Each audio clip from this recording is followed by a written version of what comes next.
अस्सलाम वालेकुम मेरे दोस्तों, सज्जनों और बेलियों। मैं हूं इज़हार अहमद और वेलकम करता हूं आपको किचन गार्डनिंग चैनल पर। 4 मई 2019 इस महीने भी कोई भी ओवरव्यू नहीं बनाना चाह रहा था क्योंकि मेरे गार्डन में कुछ नया चल ही नहीं रहा, इसीलिए अप्रैल का ओवरव्यू भी नहीं दिया था मैंने। चलिए कुछ प्लांट्स की अपडेट है वो आपको मैं देता हूँ, क्योंकि अलग अलग प्लांट्स के ऊपर वीडियो बनाकर अरे ये चिड़िया मॉर्निंग ग्लोरी के पत्तों को छोड़ती ही नहीं है। जितने भी मेरे मॉर्निंग ग्लोरी के छोटे छोटे पौधे थे इस गमले के अंदर काफ़ी सारे मैंने लगाए थे, तो उनके पत्तों को ये खा गई। बहुत ही तंग कर रखा है इन चिड़ियों ने मुझे और मेरे छोटे छोटे पौधों को भी। एनीवे चलिए वहीं से शुरू करता हूँ जहाँ से मैं रुक गया था। अलग अलग वीडियो बना के मैं आप लोगों का टाइम वेस्ट नहीं करना चाहता हूँ। गर्मी के महीने आ चुके हैं और बहुत ज़्यादा हीट बढ़ गई है। अब मैंने नई एक ग्रीन नेट लाई और अपने टेरेस के ऊपर, अपने इस हुड के ऊपर लगा दी, लेकिन सिर्फ हाफ एरिया मैंने कवर किया है। ये वाला एरिया ओपन है, ये है ईस्ट वाली साइड, मतलब यहाँ से सूरज निकलता है, और ये है वेस्ट जहाँ पर सूरज गरूब होता है।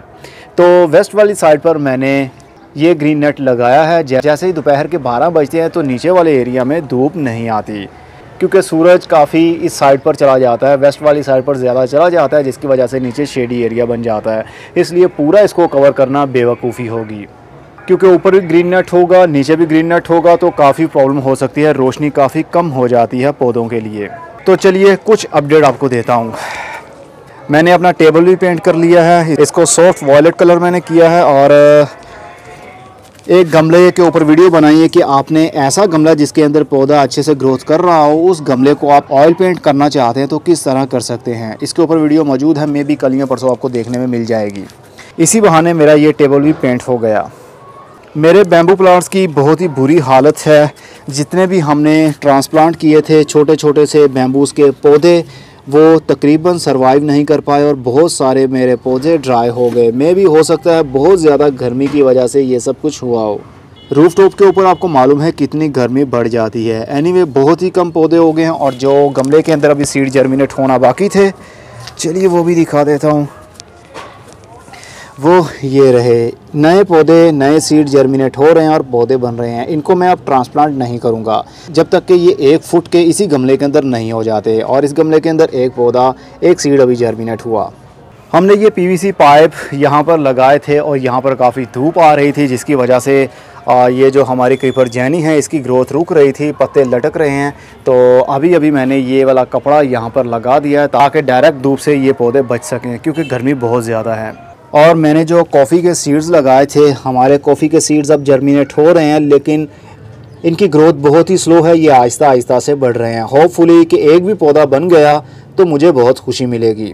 और इमली के सीड्स भी मैंने लगाए हैं, अभी ये जर्मिनेट नहीं हुए हैं। इसके ऊपर मेरी वीडियो बन रही है, जैसे ही कंप्लीट होगी आपको देखने में मिलेगी।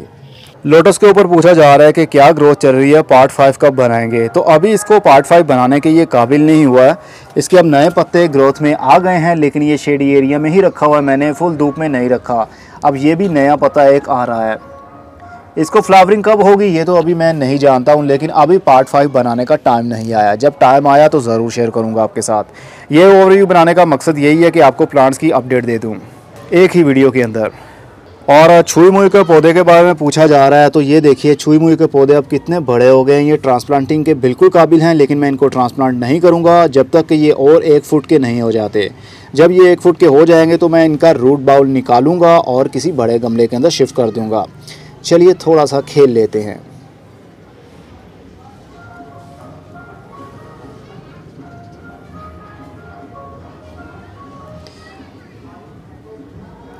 यकीन मानिए ऐसे पौधों को देखकर बड़े भी बच्चे बन जाते हैं। और चलिए फिर से एक मर्तबा पॉली हाउस की तारीफ़। इसके अंदर मैंने बहुत सारी कटिंग्स लगाई हुई हैं, इवन के गर्मी के काफ़ी दिन हैं।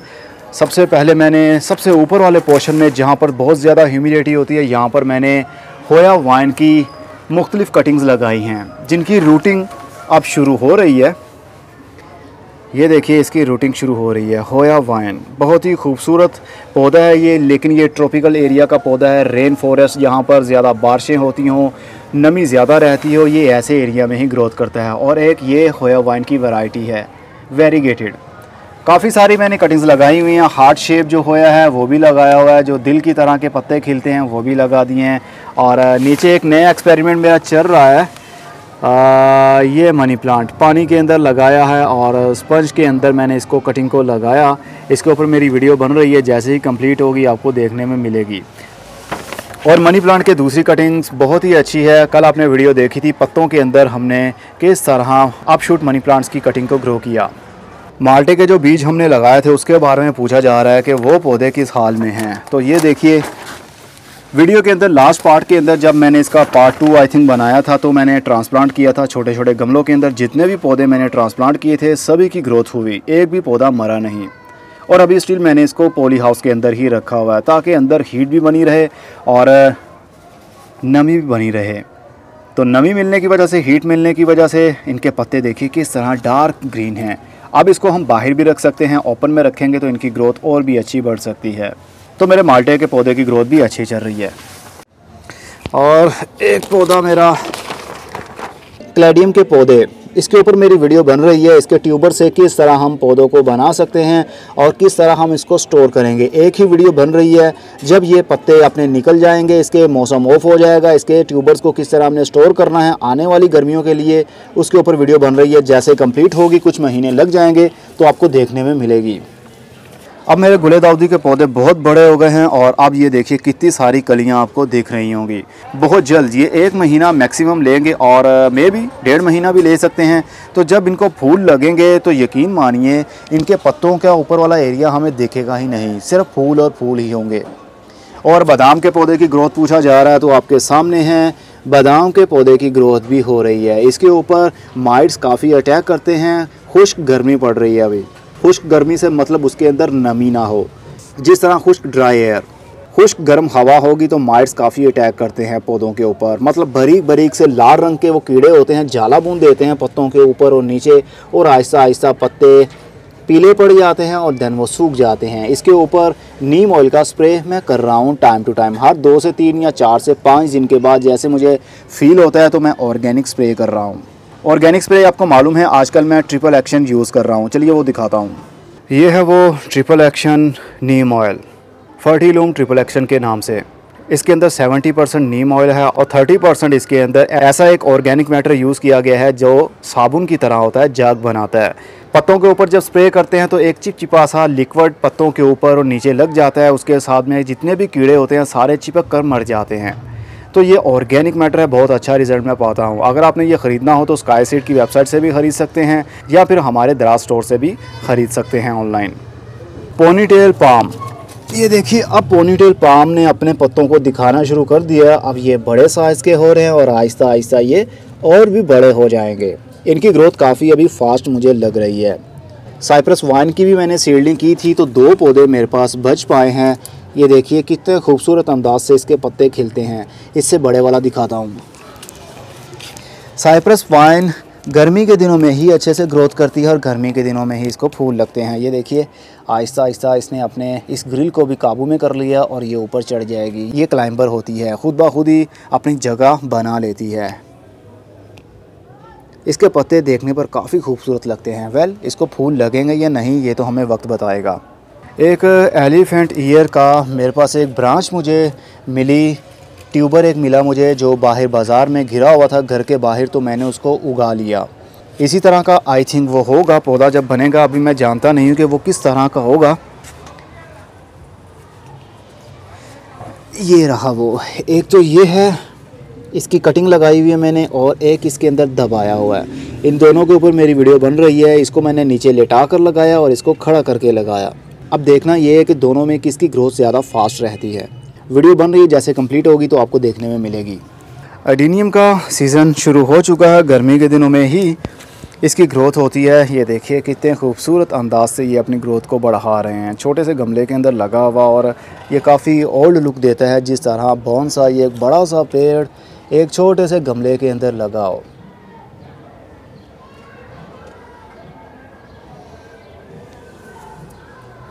और पीस लिली ने पहली बार मेरे घर में फ्लावरिंग की है। जब मैं इसको नर्सरी से लेकर आया था तब ये काफ़ी छोटा था, करीब 2 साल या 1.5 साल पहले की बात है। तो इसको उस वक़्त से लेकर तकरीबन मुझे 1.5 से 2 साल हो गए मेरे घर में, तो अब आकर इस सीज़न में इसको फ्लावरिंग हुई है। ये देखिए वाइट कलर का एक फूल है। बेसिकली ये फूल नहीं होता, इसको स्पैथ कहते हैं। तो स्पैथ हमारा खिल गया, वाइट कलर का है ये। और एग्नोनिमा, इसको भी फ्लावरिंग हुई। ये देखिए कितना खूबसूरत इसका फूल खिल रहा है। और ये देखिए ड्वार्फ टेबल पाम है। ये छोटे से गमले के अंदर छोटे छोटे इसके पत्ते ग्रोथ में आते हैं। बड़े वाला टेबल पाम ये है, इसके पत्ते बहुत बड़े बन जाते हैं, लेकिन ये है छोटा सा टेबल पाम। काफ़ी खूबसूरत लगते हैं इसके छोटे छोटे से पत्ते। और बटरफ्लाई पी के सीड्स जो मैंने लगाए थे पिछले साल का ये पौधा है, जिसको नीले रंग के फूल लगते हैं।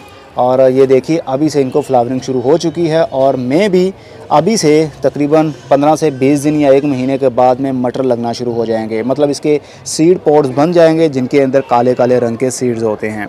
जिन लोगों ने हमसे ये परचेज़ किए हैं बहुत ही अच्छी ग्रोथ चल रही होगी उनकी, और इसको फुल धूप में रखना है तभी इसकी ग्रोथ ज़्यादा अच्छी बढ़ेगी और जल्दी इसको फ्लावरिंग भी होगी।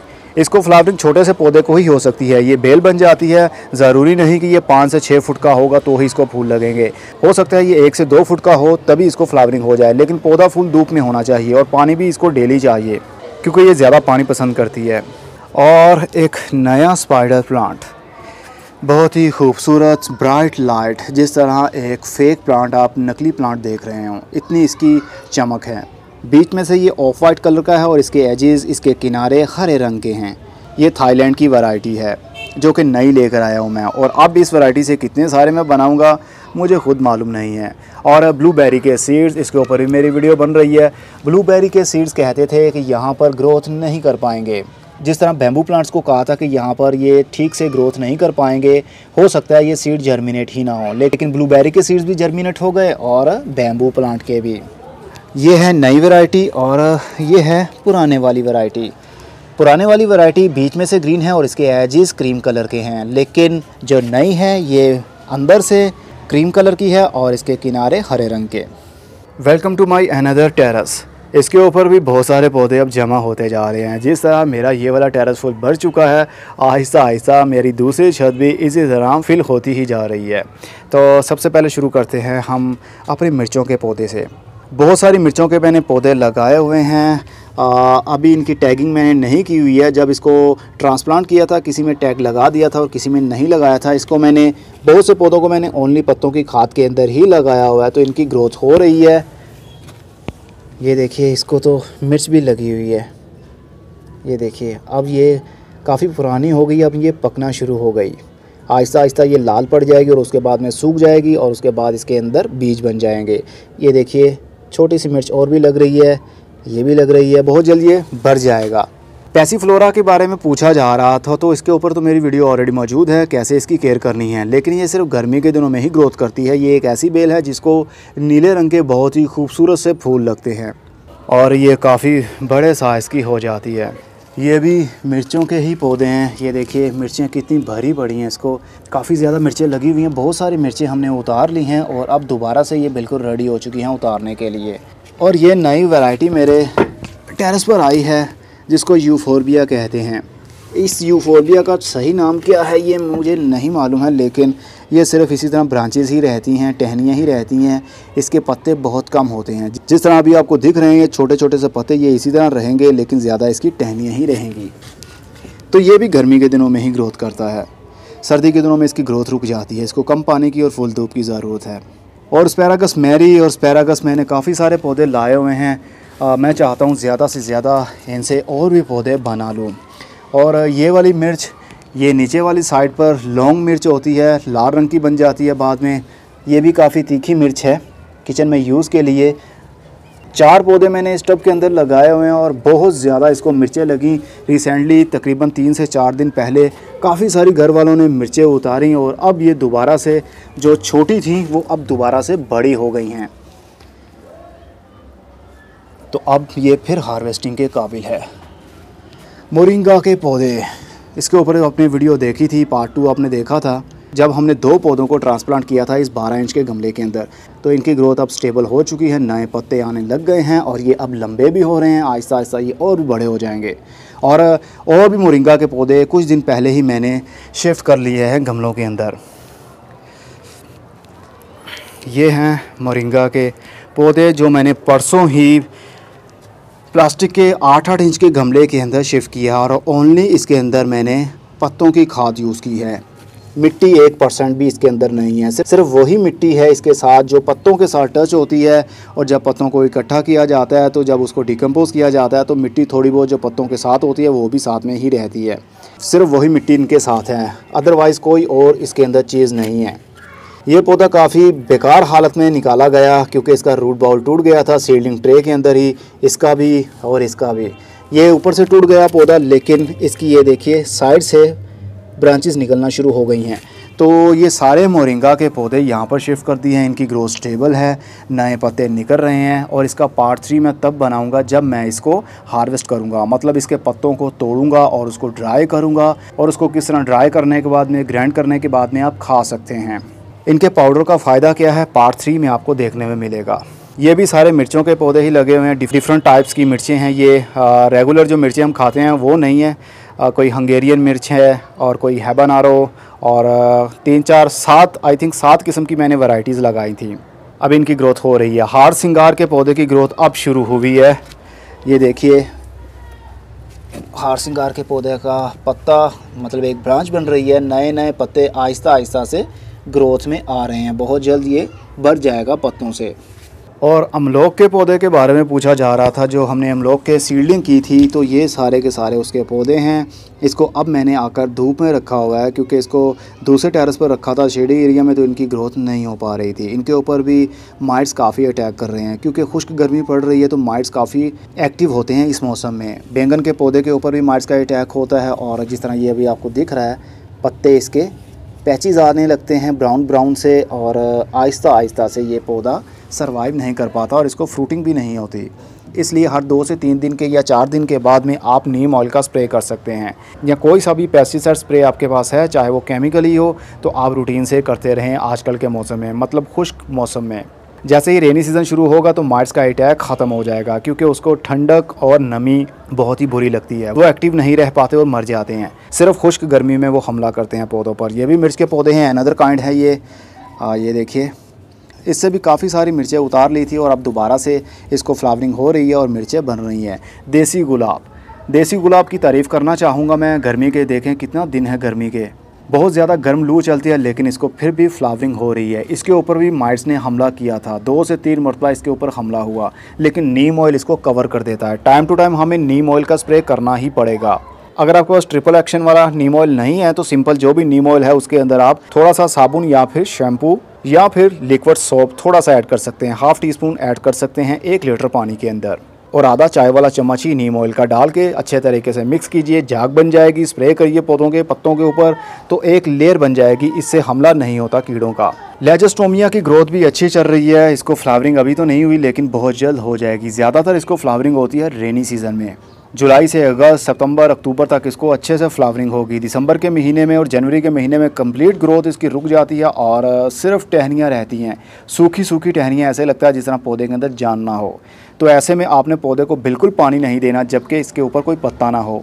जब इसके पत्तों की ग्रोथ होने लगे तभी आप पानी दें। चाहे तो 2 महीने अगर पत्ते ग्रोथ में नहीं आते तो आप 2 महीने पानी नहीं देंगे। सर्दी के दिनों की बात कर रहा हूँ, गर्मी के दिनों में तो ये वैसे ही ग्रोथ करता है और पानी काफ़ी ज़्यादा ये चाहता है। और मिरेबिलिस जलापा, गर्मी की हीट की वजह से ये हालत इसकी हो रही है। रात का टाइम इसके पत्ते खुल जाते हैं। ये भी सारे मिरेबिलिस जलापा हैं।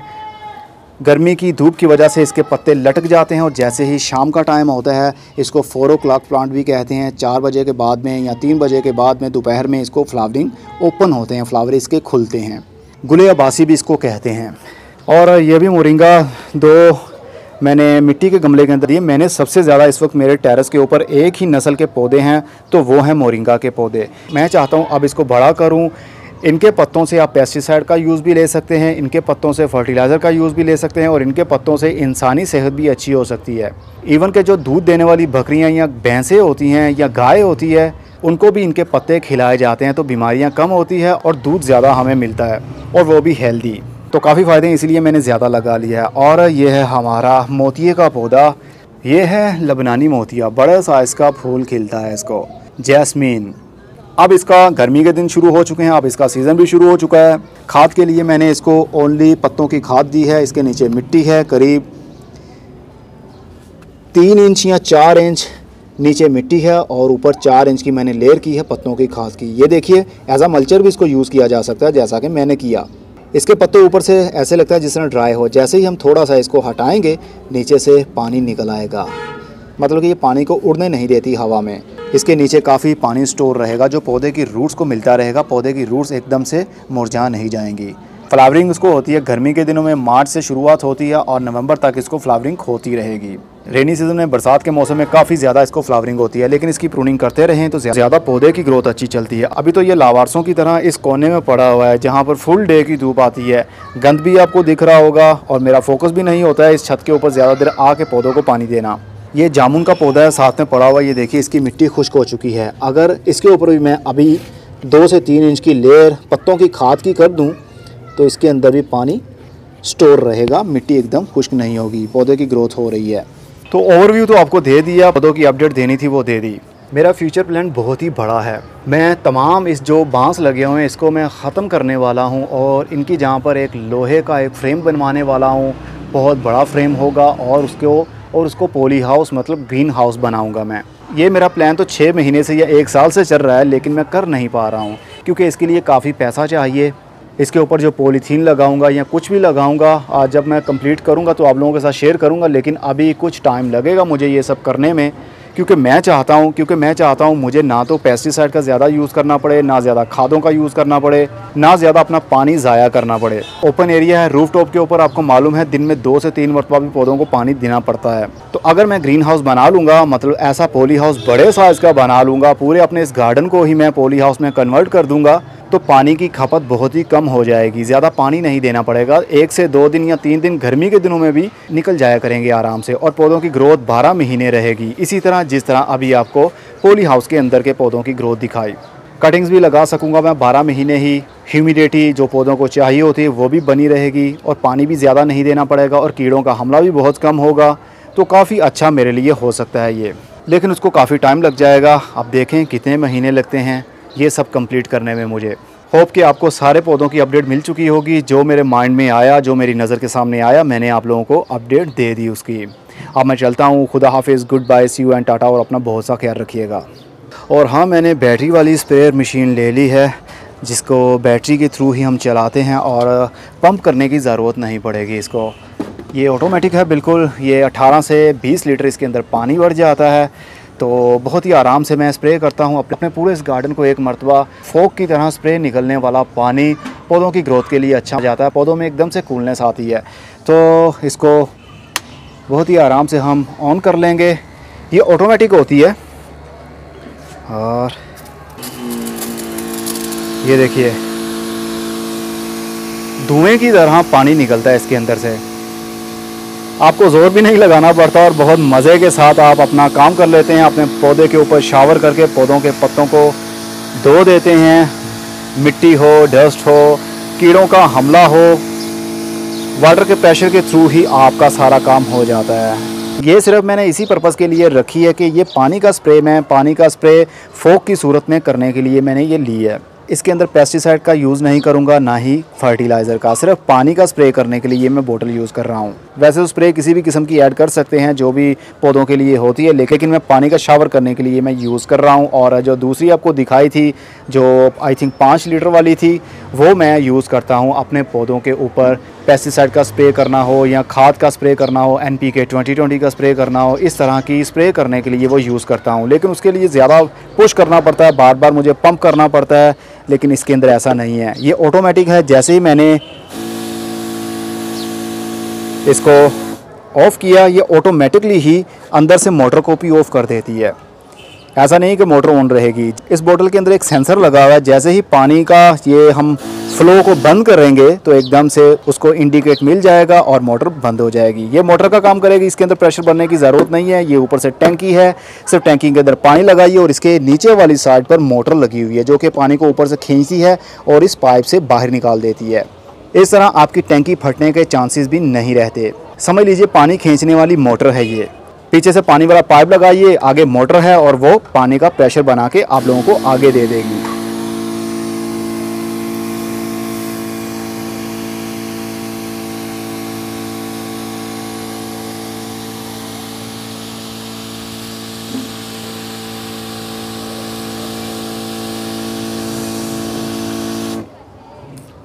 चलिए अब मैं मदद स्प्रे करता हूँ और हवा को थोड़ा सा ठंडा करता हूँ। देन मैं यहाँ पर थोड़ी देर के लिए बैठूँगा, चाय पीऊँगा और उसके बाद पौधों को पानी दूँगा, जो कि मेरी रोज़ की ड्यूटी है।